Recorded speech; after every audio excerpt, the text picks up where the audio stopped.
Thanksgiving in America is a time where people can come together, celebrate, and give thanks for all that they have. It's revered by most for the people that they share it with, the day's traditions, and of course, the food. We've all been young and remember Thanksgiving days of the past, where our mothers or grandmothers were in the kitchen slaving away, and all of the wonderful activities that surrounded that day's meal. Very special times for sure. But what happens when you go from being the attendee to now the host of such a big holiday? There's so much to do and so much to think about. Would you even know where to start? Hi, my name is Chris Hyde, and my team members and I are here to help.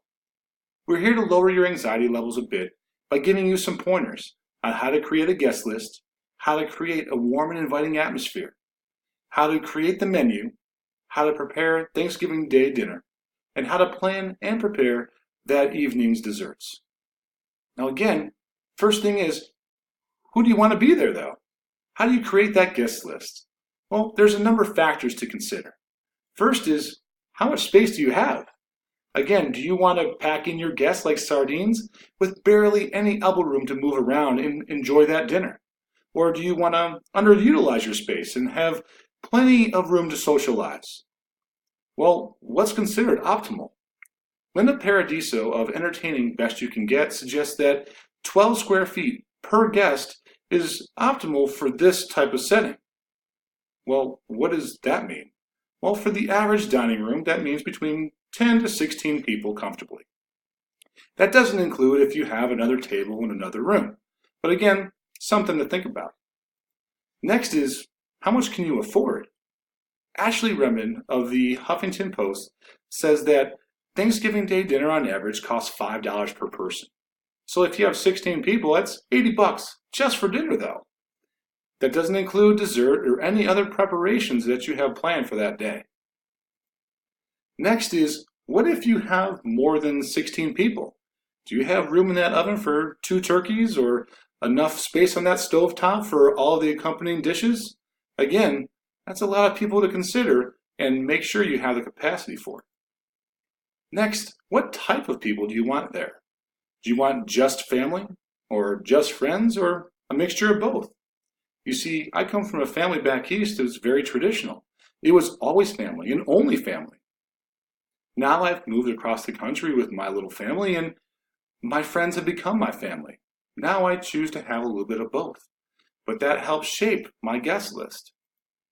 Next is, what kind of special guest considerations, are there? Now, religion was rooted in Thanksgiving. It was founded by Christians.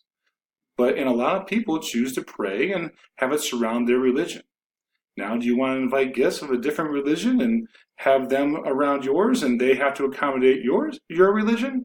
Again, something else to think about. Next, in a very real consideration, is food allergies. Foodallergy.org suggests that 15 million Americans have allergies to 170 different types of foods.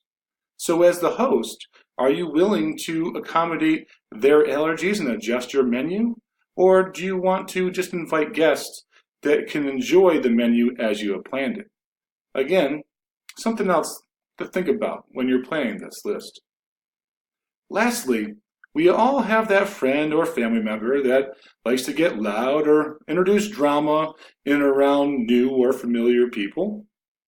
Do you really want that kind of atmosphere around these guests around such a nice holiday?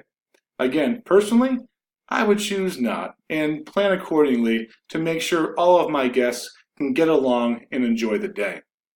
So adding all these factors together, helps tailor my guest list specific to my and my family's needs.